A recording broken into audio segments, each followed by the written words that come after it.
好，接下來特別要關心到的是川普輸光明星了。今天特別關心到的是包括了鄉村，原本是川普他的重要鐵票倉哦，恐怕要生鏽了。期中選舉現在拉起了警報。那麼球場，川普出席在 NBA 球場的一個賽事，一出場就遭到球場上面的噓聲，而且現在各地散起了這個有關於反川普的運動，席捲全美國。今天就這些議題，我們會一起來做深入的關心。好，現在呢，我們剛剛在這個節目中特別講到了，美伊戰事川普急着要收尾，但是現在的問題不只是在外交問題而已，美國國內經濟現在的壓力正在全面的引爆當中，來自於經濟學界是直接敲響了有關於美國經濟的警鐘。來自於穆迪，這個是首席經濟學家他所做的一個分析。他說呢，光是伊朗戰事已經讓美國一般家庭平均額外支出大概金額是500多美元，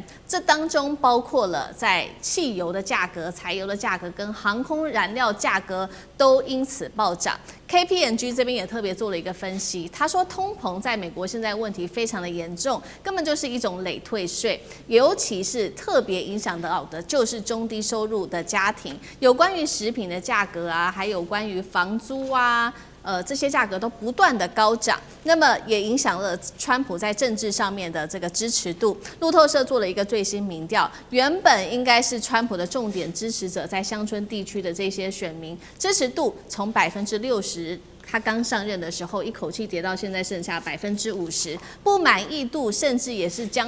逼近了50%哦。那麼為什麼這一些鄉村地區的人會這麼的不支持川普？就是因為呢，我們看到整體來說，油價也是不斷的在創高哦。尤其他們非常的依賴開車，那麼每天在這些鄉村地區的人，他們每天開車通行大概是30英里，是住在城市地區的人將近2倍。所以呢，這個油價一高漲，對他們來說衝擊絕對會是最大的。所以第一個有關於鄉村的選票就被拿走了。那第二個是原本也是川普的鐵票倉，也就是農民，但是農民他現在恐怕也要痛失農民的支持度了。原來是因為呢，包括現在啊，農民有關於他們的成本也在高漲當中，包括了柴油啊、肥料的價格上漲，但是我們看到他賣出去的這個農作物的價格卻是非常低迷的，而且出口現在還要受到貿易戰等等問題的影響。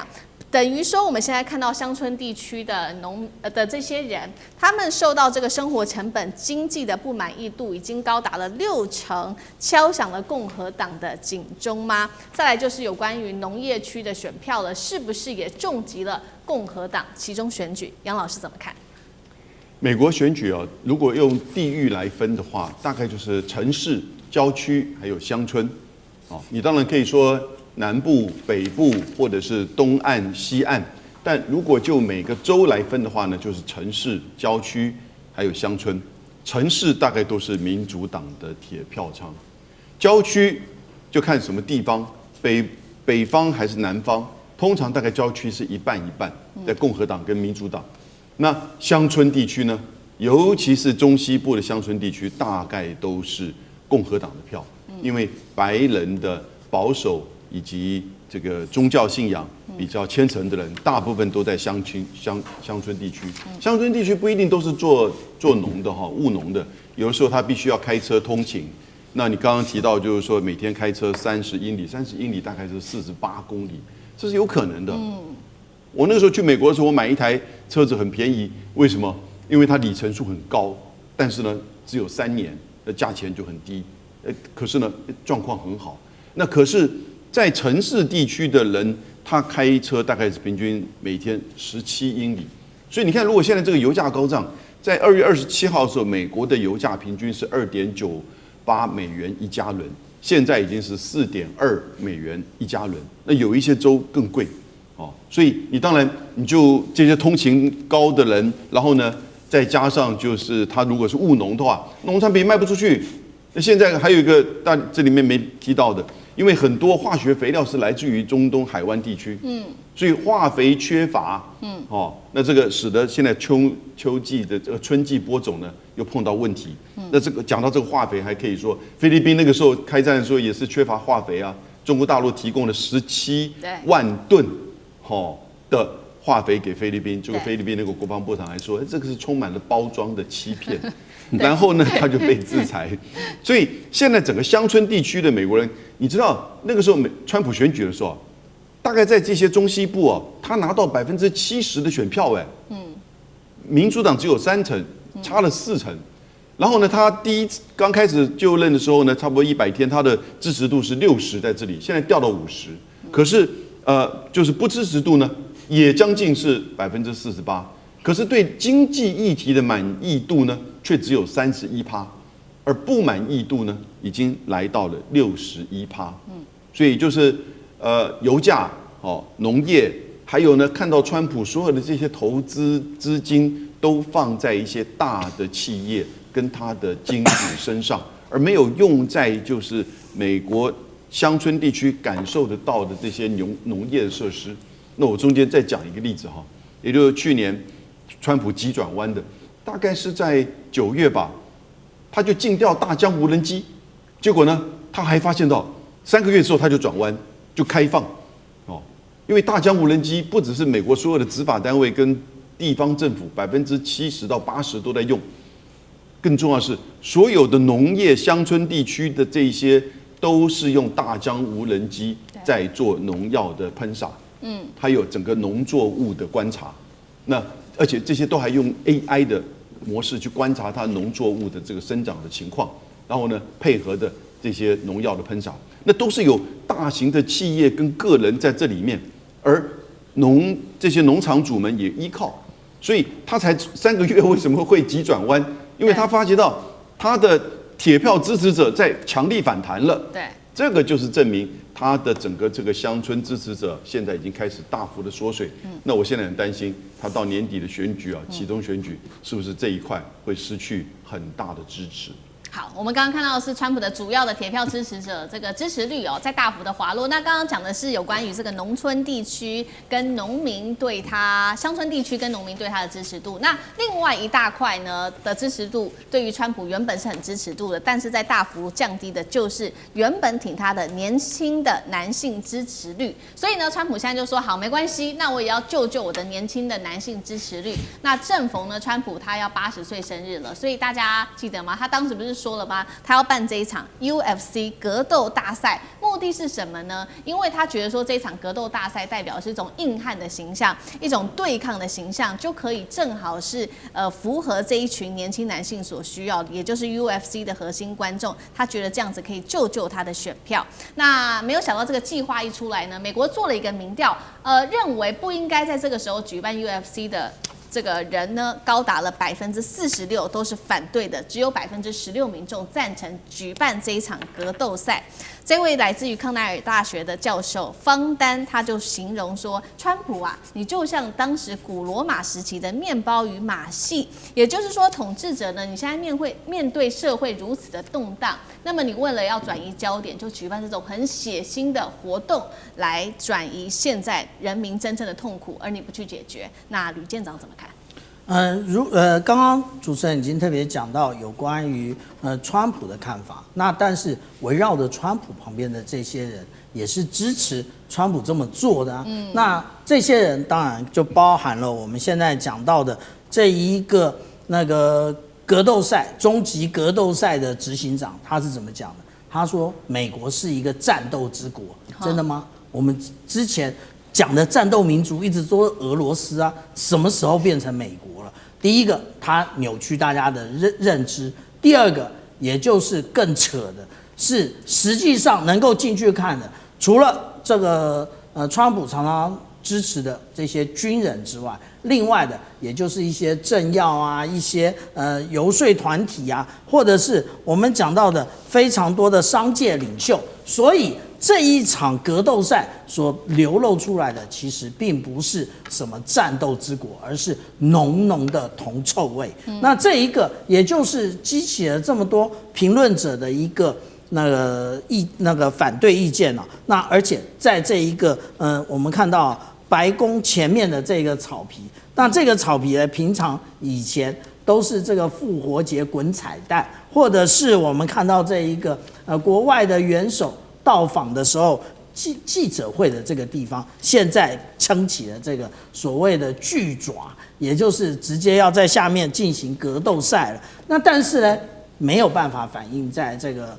川普他的一個支持度上。我們看到啊，如果是以這個6月7號這一個《經濟學人》最後的一次訪問的話，我們就會看到他根本就已經是他的第2任期的最低啊，也就是他的這個支持度降低了25%，然後比上一周降低了0.8%。所以我們這樣講啊，其實政治人物想要操弄這些事情，想要對於特定的這一個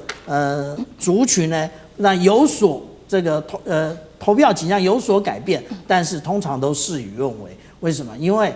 真正支持你的人，那反而是我們看到中西部的這一些農民，而不是這一些很有錢的這一些游說團體或者是政要。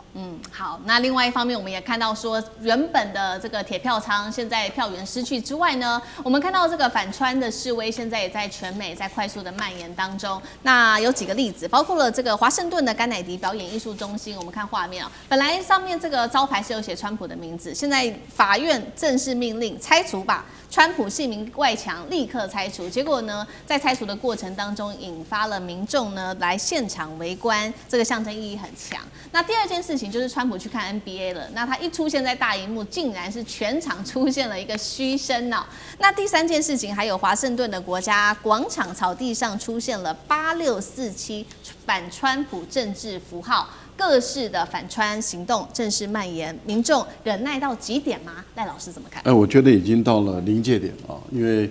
我們都知道，川普在他任內啊，甚至在選舉期間都遭遇過幾次的這個失敗的一個暗殺行動啊。這個對於川普來說，對美國的政治的發展來說，都不是一件好事情。但是以川普的個性來說，他根本不在乎老百姓怎麼看，他更無視於民調的這些反應啊，也就是說，人民透過民調啊，那麼來反映他對於他的執政的不滿，但是他根本毫不在意。這種完全無視於人民的意見的這樣的一個政治領袖，我覺得美國的人民已經進入到一個相當的臨界的一個狀態。剛剛小艦長提到的《經濟學人》雜誌的民調，例如說，現在川普他已經跌到的史上新低，破了30%到29%，而他的負資產已經到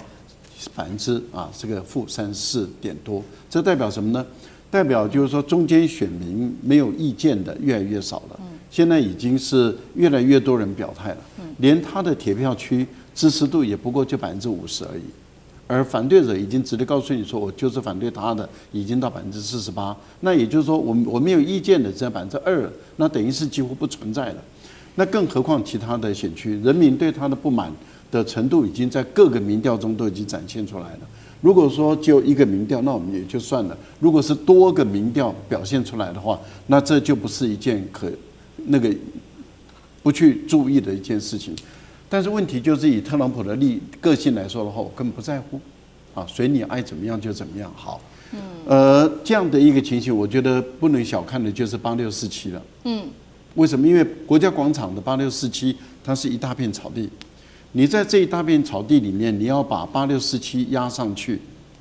也就是把那個草地上的草，把它做一些變色，就是一些毀損。那你本身必須要在大庭廣眾之下，大家可能都可以看得到的情況下，你要去冒極大的司法的風險。也就是說，你如何把那個8647壓上去而不被發現，或者是說被發現如何不去注意到你？而等到這8647的文字浮現上來的時候，你想想看，它造成的這種震撼性有多大 ？FBI 要介入調查，美國的特勤局要介入調查，因為它釋放出來的訊號，那就是非常明白了。對。而這個對於這個他們所維護的一個總統的安全來說，已經直接構成挑戰。對。這個就是代表司法上已經走到，也就是說，甘冒司法官司的風險，都要表達他的不滿的情緒，這已經是一個非常明確的象徵性的訊號。我倒認為不能夠再掉以輕心，特朗普總統至少應該要看看民調，不要再說我不在乎了，反映一下老百姓的意見，可能可以緩解一下這些讓一些不滿的人鋌而走險的這種風險。我覺得這是一個政治領袖應該做的事。好，謝謝賴老師。那我們休息一下，馬上回來。地緣政治、美中之爭、戰略價值、強權崛起、小國生存，現在與未來洞悉事件走向。